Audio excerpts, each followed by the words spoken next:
निरिबिली सावता आरी मेनखान नोआ गे कि आबोआ समाज काठामो रेना सरेस चिन्ह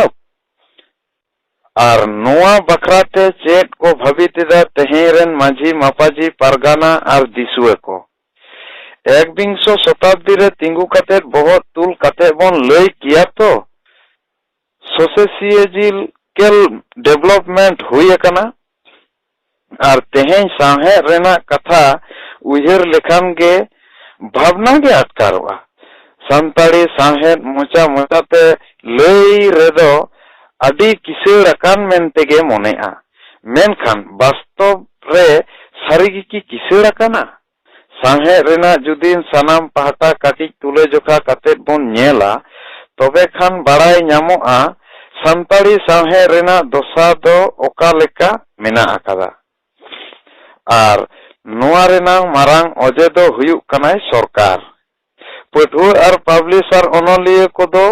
नोआ बखरा दायी दो को बांग कना खबर कागज करे पढ़ाव कते बाड़ाय आकाना जे मानतान मंत्री गोमके अपनारा जेत पारिस धरम साहे पनत बखराते हमेशा अवरोध आंदोलन को घटाएदा मेनखान संताड़ी पारसी मितांग संविधान स्वीकृति भाषा हुई कते रेहो चिदा नोआ चितान अनहेला और थिर थार मनोभाव नोआ रेदो नीत रेहो बांग बाड़ाय आकाना मेनखान नोए जे संताड़ी पारसी और संताड़ी साहे रेना डामाडोल दोसा नोआ आबोआ गे आग्रह रेना अभाव मेना ताबोना मिद बार होड़ा बड़ी मनोभाव खातिर तिहिं सांताड़ी साहे रेना दोसा दो नो नोंका तेहें खोंदरोत कते जा बाडाय आकाना जे 3 घड़ी गे बांग हुयु सांताड़ी अखड़ा टीवी और रेडियो रे उना अंजम रेन होर गे बनु कोआ ताहले बुझ दाबन तो आबो तिहिं तिना गान बन कुसिया कना आबो सांताड़ी पारसी उना तायम पुथी पथाम पढ़ाव लेकान ओक्तो और सात दो अभी तायम रेना कथा कना नीत रहो आवरी तैयारों सांताड़ी साहे रेना जोठात माज जहाँ ते दो तुलुई गनोआ एटा साहेत सला सांताड़ी पारसी संविधान रे सेले तायम गेल आरे सेरमा पारोमेना एंते रहो आवरी ठीके गोटा आ सांताड़ी पारसी लगी ते दो बांग्ला हिंदी रोमान उड़िया से ओल चिकी और नोआ रेना रापाचा तेगे पारोमो कना ओक्तो चला कना दिन मेनखान रापाचा जे चेदा हुयु कना उना दो अपनारा ज्ञान रेदो बडाय बनुआ और जुदी संताड़ी पारसी लगी दो ओलचिकी बांगबन मनाव दाड़ेया तबे खान पंडित रघुनाथ मुर्मुआ अवदान गे चाबाआ तेहेन जुदी गोटा भारत दिसोम रे तमाम मानमी गुरु गोमके को उरुमे खान ओलचिकी तैयार खातिर गे ताहले संतार जाति लगी आया साधना साध अवदान गे तो मिछे चाबाताया नित रेहो उनकान कालजुई पथाम बांग उछेनो कना जहाते दो ओवार रकाब गानोआ नावा नावा अनलिया ओल अकोआ उहिर भावना और नोआ रेना मारांग अजे दो कना पठुआ रेना अभाव बखान तो चांदोकिया पे चांदोकिया से और एमान एमान अक्तो रेना आयमा पथाम उछेन कना और उछेनो कान गया और जा उडन छापा कना उना कोमा खाली पोतब दुकान कोरेगे उलट कछाड़ो कना पठुआ पढ़ा ओड़ा करे दो एकाल गे बांग हुयु कना और नोय जे नोंकान दोसा पठुआ और थिर थार मनोभाव उना तेगे अनलिया ओल चितान बिरूप मनोभाव पड़ा कना सावते सपड़ा या पथाम सपड़ाव रे रस्के गे बांग हिजुक कना और जुदी नोंका चला तबे खान दाराय कान दिन रे सांताड़ी साहे तला टांडी रे लंबा उतरुआ और उना रेना ओरसोंग लेकाते दो नेलोक कना मितांग जातिया मालोटो रेना चितर मानमी आदिम ऐतिह्य नष्टो रेना चिन्ह मेनखान गोमके आबो दो लाहा रेना मेदहा ᱧᱟᱢ आबोन ओकारे जहां को जा उडंग ओलो पढ़ा बन सेणाएदा उनको मतो नपाय उहिर भावना खन संगी रे बन तहन कना खाली अपना अपान अपिन कथा गेबन भाबितिदा बिरोधाली को कथा दो एंते ओकोय भाबिता ओकोया कमी होरा नेल कते जे अपनारा चिंते चेतना लाहा ओकोया तायम रेम गुयुर लेनखान जे अकीला कथाम बाडाया उनकान उदर पुरान मानमी झलक गेतो बांग नेलोक कना नाहा दो चेदा आर ओका बेजार आड़ी से बिसी टाका संचाय तेबन उनाते खाली पूरे हंडी जेबे कते गे अबोआ जीवन डहार बन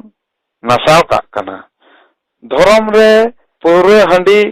बड़ी कमी रे लगाव कते अबोआ मन इज्जत गे डहार धुड़ी रे बन लुसुप उडुकाक कना खेरवाल बोया गे तिहिं पूरे न्यू न्यू तेबन टांडी चाबाक कना एंते रेहो अबोआ हुदिस के बनुत ताबोना एटा जाति को दो पूरे आखरी कालान बाकोल किदा मेनखान अबो संतार ᱧᱩᱛᱩᱢᱟᱱ मानमी दो आदो पूरे आखरिन कते को दालान किदा से बांग ओना दो इnye बाडाय बानुआ असले सारी कथा दो चेत दिस हुदिस अबो संतार हपना दो दायित्व रेना अभाव मेना ताबोना चेदा से आम जहाते आमा प्रतिभा पासना तमा उना साब दोहो रेना बांग बोन रिकया आम जे ओकोय कनाम उना उपरुम गे हिड़िनिदा नेल अकाना अबो संतार को तलारे आयमा बोया मिश्रा गे आयमा पाटा जथेष्ट प्रतिभा बोन उदु आकादा मेन दो ओलो पढ़ा सेरेन दुरंग खेलोड से आर आयमा करे बोन सरेस अकाना खबर कागज करे ᱧᱩᱛᱩᱢ कोहो राकाब अकाना सोना रुपये लेकान पदक कोहो बोन हामेटेदा मेनखान मुचेद सेद दो आद चाबाक कना उना को प्रतिभा आर उनकुआ अस्तित्व के बांग नेलोक कना अबो दो तेहें रेहो उना को रेना गनोंग मन टाका जे ᱧᱟᱢᱚᱜᱼᱟ उना तेहो असुला नुंकान उयहर भावना बाम बोन आगु दाड़े कदा नेल अकाना ओकोय दो पूरो भंडी रे एहर जिकी कते आद के तयाय आया खेलोड रेना दाड़े आर ओकोय दो हरा तोरा रे जावायेनते बिरबाद के तयाय आया रुसिका मनोभाव आर ओकोय दो स्कूल कॉलेज रे सोरेस पठुए हुई कते रेहो हरा तोरा रे दुलड़ दही रे दाणा कते नसाव के तयाय आया सोरेस जीवन आगाम आखिर मा आदो चेक कोम भाबिता आर ओका कोते दोम लाहा नोआ धरती रे नोआ दिसोम रे नोआ समाज तला रे जे आर को मानमी लिका बांचाव तहन हुयुआ नोंकान उयहर भावना कते आबो तीस हो बांग बोन ताड़ाम अकादा आर आयु बाबा ओका हो बांग को सेणा आकाद बोना आर नोंकान उयहर भावना बानु खातिर गे तिहिं आबो दो तायम रे चिदा से आबो दो बांग bone सेणा आकादा J सिखनत gay अगुया Chetna Chetna gay अगुया आंदोड़ are आंदोड़ गे अगुया आरु आर आरु गे अगुया लाहांती आर लाहांती रेगे आमा शांति मेनखान आबो दो खाली निये गे बोन सेणा आकादा जे राज आरिया आंडिजते पांडिज कते हिंसा सुये समाज आर ढिलो ढलो अतु तला रे छिति बिति बोंगा थान रे भेगार पूजे पासा आर एमान एमान को तबे खान राज आरी रेना जथात रहा होतो बांग बोन बुझ दाड़ेया कना चेदा से राजनीति कोरा लगिते जथेष्ट सिखनत रेना लाक्ति मेना आर उना राजनीति रेना जथात सिखनत बानु खातिर गे तिहिं आबो तला रे तापाम गोपोज बिसी इदी कना मेनखान नोआ की आबोआ लाहा रेना उपरुम आर नोंकान ढेमोनान मनोभाव बोन दोहो का खान आबो बाबोन तायमो खान आर ओकोय दोय तायमोआ अनल दोय पढ़ाव किदा मानतान सुदीप